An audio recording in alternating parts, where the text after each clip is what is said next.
everyone. Welcome to GTM Secrets. Stephen Lowisz here. Talk about everything go to market, sales, marketing, RevOps, CS, product marketing, you name it. We've probably had someone on talking about it.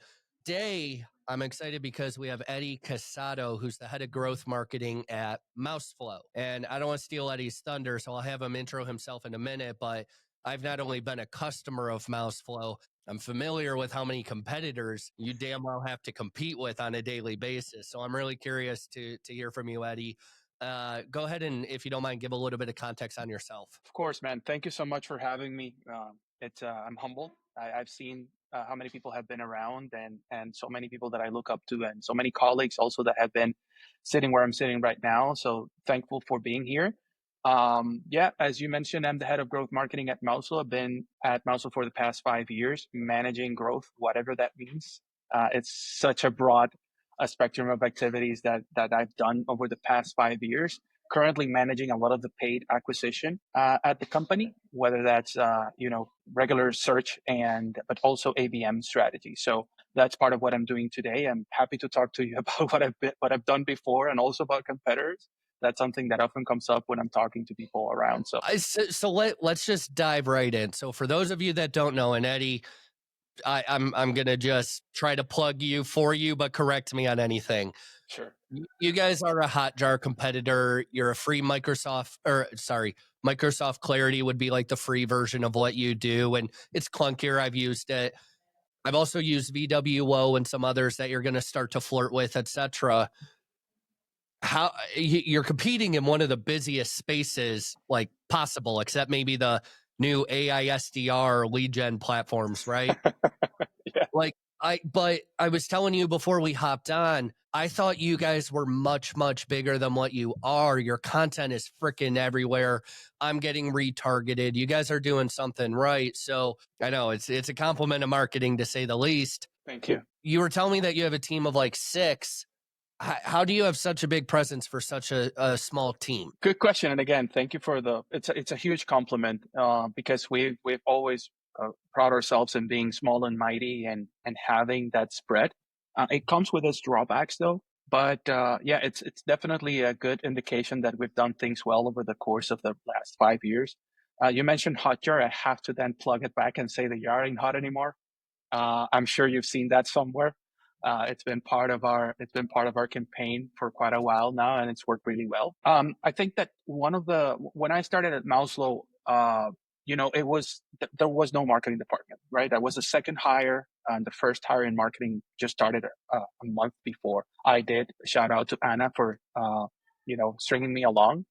And we have very little competitive intelligence, but I've been a geek of platforms ever since I started my career. I'm a sponge, and I'm very curious by nature. So I was actually, and I've shared this on my feed on LinkedIn, I was actually a Hotjar enthusiast, or a Hotjarian, before becoming a Flowster.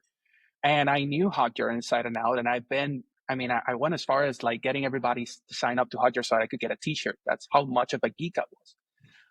But and I wanted to work with them, but unfortunately that never happened. So yeah, ever since they passed on me, and I got hired by Mouseflow, I just like had that vantage point and that little fire in me that I needed to show what I was worth. And I think I've been decent over the past 5 years, as much as they should hate me, and I probably have a voodoo doll somewhere in Malta or somewhere um, uh, in their company.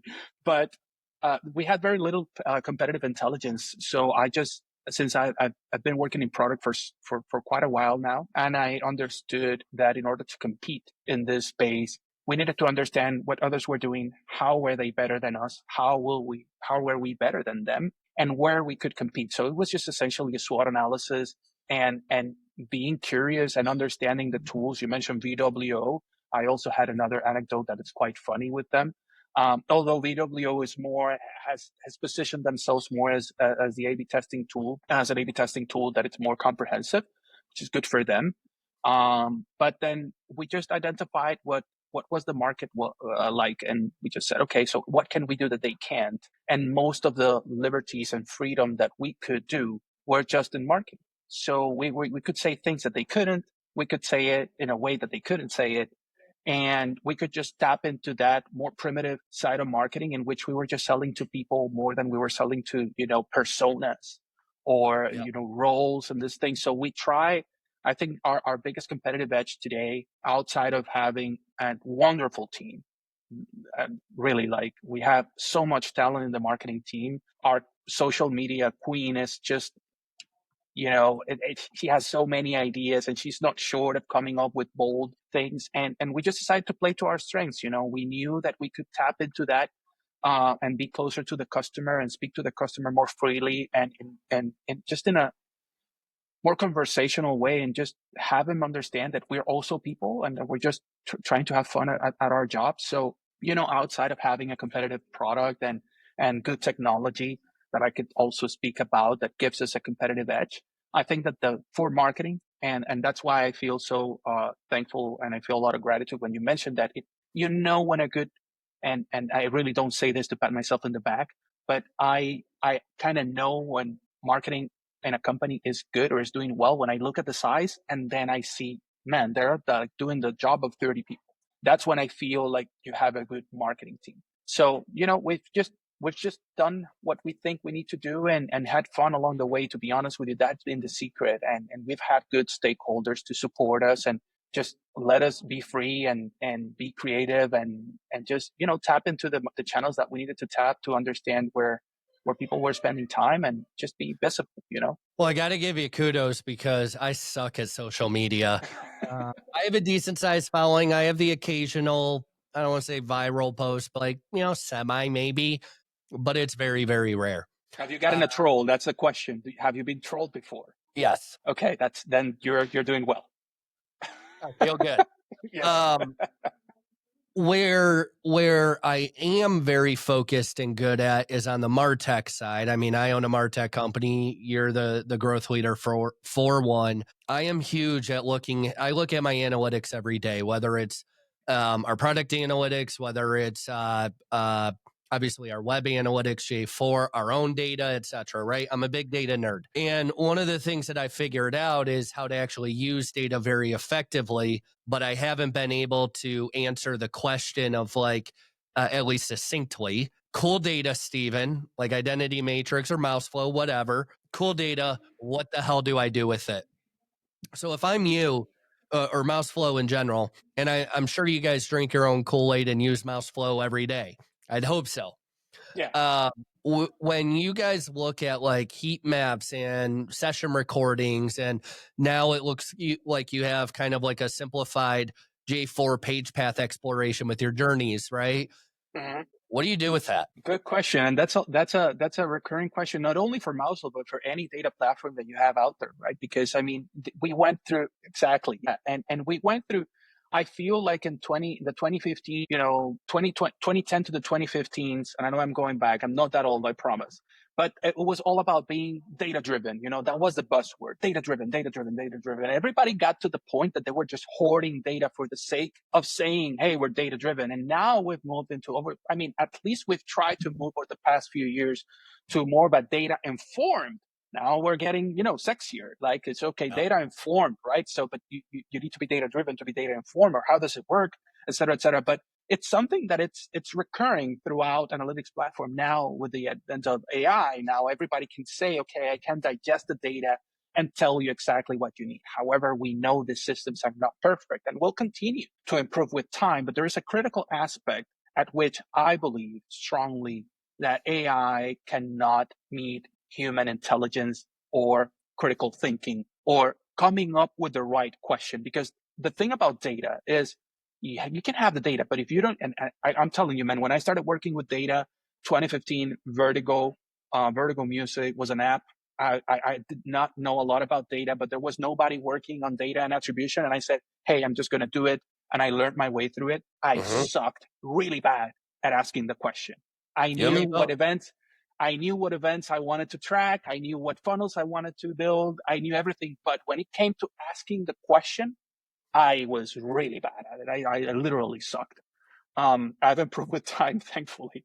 But that's the critical thing, asking the right question, right? Because digesting the data It's a matter of how much time you have. So for that, especially when it comes to Mouseflow, for example, we know that people are not going to, consume hours and hours on end of session replay. We know they're not going to look at all the heat maps and all the data. So from the get go, I think it was. I mean, we've been around for about God knows how long. I think it's more than 10 years now. But we started designing what we call now friction score, right? And that friction score is essentially a digital experience thermometer, right? You'd have different events fitting that friction score that works with a machine learning, and you'll get a calculation. Now, this friction score for us is, you ask me, what do I do with it? Where do I start? So I'll tell you what I do in my day to day when analyzing landing pages, for example. I know the landing page. I want to know how it's converting. But first of all, I want to know what the friction points are. And friction is becoming one of those subjects and topics that are coming on and on and on and on every time you're looking at anything that has to do with analytics, right? Especially if you're doing e-commerce and Shopify and these things, you want to identify what's the friction. So with the friction score and the friction events, we have like 8. We're able to identify what are those friction points in the experience, whether it's a full journey, whether it's a funnel, whether it's a landing page. And from there on, you can start with a list of 600 recordings, but the moment you apply that filter for friction score or click rate or JavaScript errors, click errors, you name it, that's the moment when everything starts to make a lot more sense, because you start, just filtering out the data, filtering out some of the noise, and getting to where you actually need to spend time on.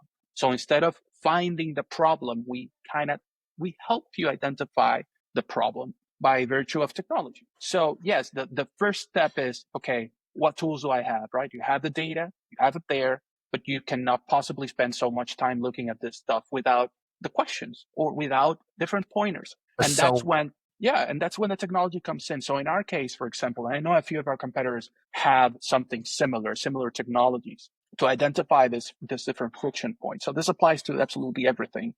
I am not sure that, traditional analytics like GA4, for example, I think it doesn't track unless you set it up. But in our case, for example, it's just automatic. You just set up Mouseflow, start recording the site, and it starts tracking all of those friction events and friction score. That's where I start. You just filter out, and then you start seeing the blockers. You start seeing where people just find themselves confused doing stuff that they are not supposed to be doing. What you just said is interesting. So I want to clarify. I come from a RevOps background. So installing cool analytics and whatnot, like I can do it all day. A lot of people don't want to sit down and nerd out on conversion events and key events and whatnot in GA4 all day, every day. Me, I don't mind it. I like being a nerd. Are you saying that you guys have automatic event detection? No, that's not what I'm saying. So we detect friction automatically. Okay. Just different. So we have our own way of identifying when click rates happen, when a click error happens, when a dead click happens, and so on and so forth. So we detect those automatically. Now you ask a very valid question about events, and do we identify events automatically? No, but we do have a tool that works both for privacy and let's say settings, and also event that a click, and you just click an element, and we can create a tag for that element, and then you can filter out your data based on interaction on that element. So we have something that's similar. We just don't currently at the moment don't do events out of the box. I would still call that somewhat automatic event detection. It may not be a form fill, but dead clicks. Oh, but we do. Hold on, form fills we do capture automatically though. Then I would say that you have automatic event detection, which is pretty cool. Yeah. You would pass my bar for that. Okay. Quick question. One of the things, we have clarity on our site right now. I'm going to switch back to you. Do you guys slow down the site? Because that's my biggest gripe with clarity. I hate it. No. I mean, I'm not going to sit here and lie and tell you that we don't affect performance, but I can tell you that there was some guy on GitHub that did an analysis. So it wasn't anything that we commissioned or anything, that put Mouseflow as the fastest loading behavioral analytics tool in the market. And we beat anything by double digits. We're the fastest tool. I can say that with a lot of confidence. And that's one of the cruxes for clarity, right? Outside of everything, I'm not here to bash him. That's not my game. No, I mean, but that's not my game. They're doing well. I mean, their product velocity is out of the world. But I mean, you have Microsoft backing you, so Microsoft. yeah. I mean, it's just like you can't fight that. Coming back to that competitive edge, you can't fight that. So you have to be creative and be okay. So how can I fight for my share of the market without having to enter the arena where I know I'm going to get punched and clocked out, right? Yep. So for clarity, speed is an issue. The other things that are issues for clarity, as far as I'm concerned, and I could, feel free to call me out and anybody watching or hearing this, it's the privacy issues. You don't own your data. You're feeding, when something is free, you are the product. And Yep. I will never forget that. You know what I'm saying? You might not see it, but when something is free, you are the product. So, Yep. that's a trade-off outside of, they have very good they have friction. Yes, they do, but they don't have a friction score. They don't have something as comprehensive as a friction score. So depending on the need of the client, it's a trade-off. You maybe don't have the budget and you decide to use Clarity and you're happy with it. That's good for you. Maybe you're running native apps, and you want to use Clarity for it as well. That's good for you as well. But what I've seen over the past 5 years, and I've been here since Clarity started, people flock and they come back. Because at the end of the day, it's about a scalability. Let's be clear. I'm one of them. I am one of them, 100%. I will be coming back here very shortly. Here's kind of how I look at it. Like even I struggle, and I'm a data nerd. I have it's a MarTech platform. It's a data and insights tool, different capacity than what you're doing. We are in no way competitors, but we're in similar space. Yeah. When I go into Clarity, Mouseflow, whatever, and I see, okay, only 50% of people get past this point, and it's like your hero section, right? I start thinking, okay, well, there's one of two problems. It's either the copy on the hero is not enticing, or the very next section is boring as all hell for my user. But it's up to me to figure all of that out and try to decipher what to do. If this section sucks, should I reorder it? Should I redesign? Whatever. And not that you guys should have the magic bullet, but how do you interpret that data for conversion rate optimization internally on your own team? So it's again, there are so many ways to get to Rome, right? So many roads to get to Rome. I was going to say something else, but I just figured that it's just not going to be good. Yeah, good. And I'm going to attempt here to do justice to my good colleagues in the CRO space. We launched the CRO campaign in March last year, and I was running vertical development for CRO, and I thought I knew CRO until I spoke to them, and I said, man, I literally know nothing. I cannot speak about this. So if there's anybody out there in the CRO space, and I'm about to say something stupid, just bear with me, all right? The thing about conversion rate optimization is that a lot of people think, and I think in general, they just want to find the answer immediately, right? I'm just going to change the headline and it's just going to improve. But sometimes you have to look deeper, right? So the first question you're telling me, so I have a hero section. People are not moving to, they don't scroll down, right? My next question is that, to me, because of experience, tells me that maybe the traffic is not qualified. So that's the next question. Where is the traffic coming from? Is it social? Is it paid social? Is it organic social? Is it organic? Is it paid traffic? Is it direct traffic? That is going to tell you, okay, now you have to build different dashboards to understand how these different channels are behaving or interacting with the page. That is the first thing, because, inherently, paid social traffic, forget about it. It's just going to bias your performance and your analysis. Now, organic traffic is different. If it's coming organically, it oftentimes is more qualified than one that is not. And then you have direct traffic, which could be customers or could be people that just looked at an ad on social and went back and searched for it on Google and landed on the page, or just went back and said, mouseflow.com. So that's the next question. How do you drill down the data to understand what is the pattern performance? Now, for the sake of argument, let's say they're all behaving the same way. Then you do have a quality issue in which people are just not spending time on the page. The headline is not engaging. Whatever you have next to the headline is not engaging. The layout, now it's just everything is up for grabs. At this point, it's just you start testing and iterating. Is it the message that is not resonating with people? Who are you? Who's the message geared towards to? Is your ICP actually getting to your site?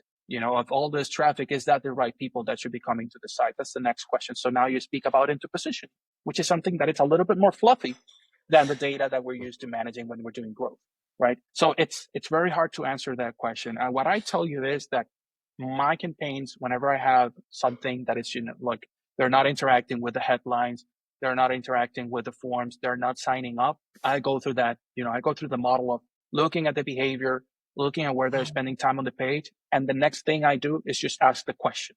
A lot of people oversee that the easiest thing would be to just fire a survey, which you can do with Mouseflow as well, and ask like, what brought you here? What did you think about the page? What can we do to improve the page? We get so hung up on the technology that we just don't see that, I could ask a question and then get some qualitative answers that could at least guide me and give me a direction on how to continue building hypotheses to improve a page. Yep. No, makes perfect sense. I think, and you already alluded to this, I think you have to take into account your traffic quality, right? Mm-hmm. It ticks me off. GA4 doesn't even take out bot traffic. So I create filters for it, right? And the best guess for people listening is most bots are going to be direct traffic without a refer. That's an oversimplification, but that's a good starting point. So take all that out. I agree with you. Take out paid social because it's so low intent. It doesn't mean a whole lot. And about that bot conversation, if you're running for whatever godforsaken reason you're using any of the audience networks, please do take off. Don't use it. Don't. It's absolutely horrible. Don't pay attention to the LinkedIn thing saying that you can get a cheaper cost per click, because that is going to behave a lot more like bot traffic as well. And that's been my experience using LinkedIn Audience Network in and out on different types of objectives, especially on LinkedIn. On Facebook, I just don't do it. And I don't do it on Google. But on LinkedIn, it's a no-go. So definitely take paid social out. It looks really cheap, and it is, but it's all BS bot traffic on. Have you seen a recording of LinkedIn Audience Network traffic? Okay, I'm just gonna. I built it. It's on my LinkedIn, probably buried in the feed. But I built a case. The viewport is like yay big. Like it's not even a proper page view. Interesting. So that's one of the use cases actually, especially for performance marketers, like myself, or maybe you, that you're wearing a lot of hats. It's screen recordings, session replay is one of those things that you can just go back to and say like, hey, this is not the traffic I want. Definitely not the behavior I want on my website. What I would argue, and I don't hard pitch on this, but if you know who's on your site, you know if it's your ICP. Sure. One of our goals is to answer that. But that being said, if you notice, I didn't even say the company. It's not GTM Secrets, so I try not to hard pitch. Last thing I'll note, though, so I talk to a lot of my customers about bots, and they hate it. There are good bots. Like all of a sudden, we're ranking in ChatGPT. We're not in Gemini yet, but I want those darn bots to crawl me. But do I want to take into account their analytics? Absolutely not. So good and bad bots. We use Cloudflare to try to protect some of it. We have some bot detection. I mean, from the early days, we developed some bot detection because we were also subject to that type of traffic. And obviously for our customers, it's not a good user experience when you are essentially the currency that we're using right now. The main currency I would say that we're using at Mouseflow is how many sessions you're tracking, right? How many sessions you're recording. And with some of those sessions go to waste because you have a bot or you were attacked. We do have a bot prevention integration on the tool that it's free of charge that people can use to actually get to the truth, right? Because and I do want to mention though that since we're having this conversation, which I appreciate by the way, we're not here to replace GA4 or mixed panel or amplitude as much as they want to get into our space. We are here to contextualize data, and a lot of the traffic that you may see coming in on GA4 is not the traffic that you're going to see in Mouseflow. You're only going to see most of the people that are actually doing anything on your site. So that's something that I really wanted to get across, because a lot of people think that we're here to just replace. And in reality, we're not. We have integrations with all of them. Okay, so I was on your website earlier. You integrate with a bunch of A/B tools. So based on your data, I'm going to go create A/B tests. Google Optimize or whatever it was, it went away. So now you're stuck with like VWO, Optimizely, whatever. What do you guys use? What do you prefer? So Right now, we are using something called Nelio, which is a WordPress plugin. That's what we're using today. Yes, we used Convert in the past, and we've also used Verify.io, which is a partner of ours that does A/B testing as well. But right now, because of our stack and our traffic and whatnot, what works for us is using Nelio. Am I able to segment by traffic source in Mouseflow? Yes, you can. Yes, we pick out of the box. We pick up the the referral and then assign it to different channel types.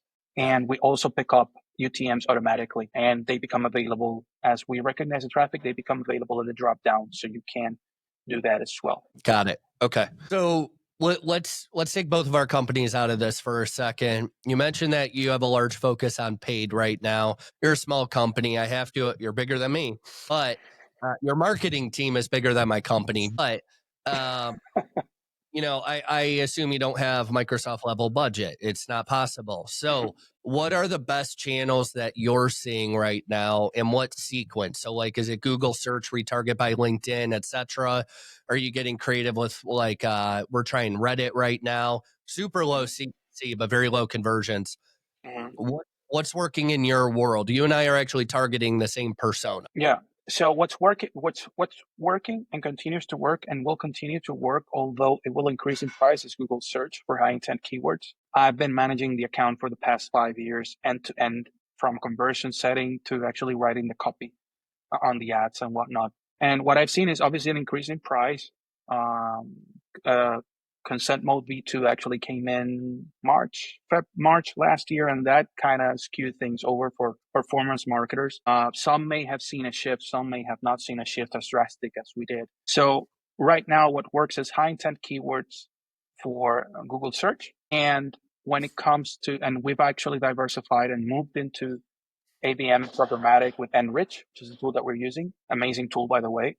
And we moved also to demand gen on LinkedIn, and that's the stack we have right now. We did have social Meta last year more consistently for a few campaigns, but right now what we're doing is we're shifting our strategy, especially when it comes to testing.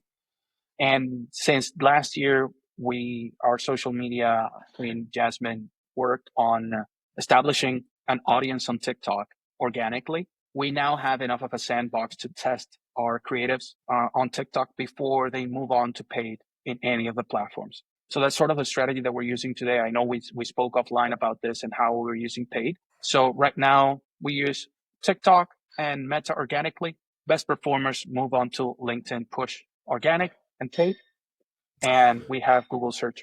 So expand on TikTok. Usually it's UGC content that performs.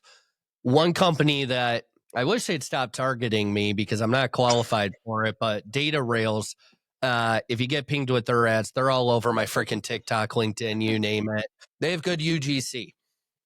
Is that what you're doing? Is it more general content? Like what's the actual format you're using? Social content, man.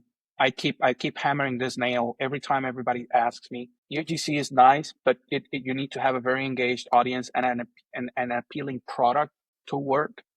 Most of the UGC we do, it's in-house. So it's me talking to the screen. It's Jasmine talking to the screen. But we are creating content that is shareable, that people like on LinkedIn. We use a lot of memes on TikTok or social, what have you. A lot of memes, a lot of hand-drawn, interesting, jokes. And then a lot of video. Video is king for us. So it's UGC style, but it's your team. It's not like you're milking all of your customers for you. Okay, got it. No. That makes perfect sense. And even the little bit that I've done that on LinkedIn, it's performed better than we're awesome, right? Yeah. People are not I on social for that, man. I mean, when was the last time you clicked on an ad on LinkedIn? It's funny. I'm the opposite of 90% of people. Are you the clicker? No, if it's an interesting piece of tech, I'll click. I immediately go from the landing page and click their logo in the top, etc., and actually see what they do. What I refuse to do, I'm hardcore ADHD. I can't focus. You will never see me watch a video. I despise video. Really? Okay. I want to control F or command F, find what I'm looking for on the page, and then get off. Okay.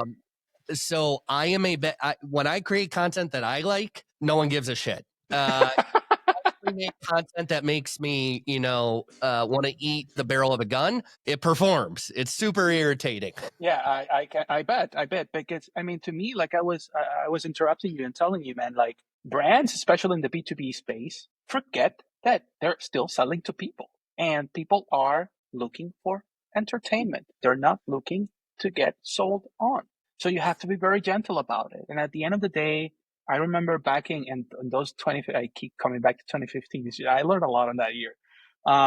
Funnels were the thing. Funnel marketing was the thing. Freaking Just like ClickFunnels. Yeah. funnel marketing, and it's like I was like, what the hell is ClickFunnels? I don't get it. What is this thing? And it's just like, and it didn't make sense to me, because okay, that's that's the funnel. Like it's not a thing. It's just the way you're supposed to do marketing, right? But with technology coming up and advancing a lot more, what I found is that you have to build a funnel, and the thing is that there's tactical reasons why to use video, tactical reasons why to use thought leadership, tactical reasons why to use GGC. Like for us, I mean, I don't really see myself going to a customer and asking them like, "Hey, can you do the Super Bowl dance with your like?" That's not it. You know what I'm saying? But many Yeah. brands can try it, and they could get some decent return out of it. But when I see UGC working better is when it's e-commerce based and more B2C than it is B2B. On the B2B space, is you're looking more for testimonials, expert reviews, and people you can trust. And trends are not necessarily something that you can glean a lot of trust from, other than seeing the actual people behind the curtain. So to me, it's at the end of the day, the ad conversation is about understanding how platforms work, understanding how the algorithm works, and testing the hell out of them.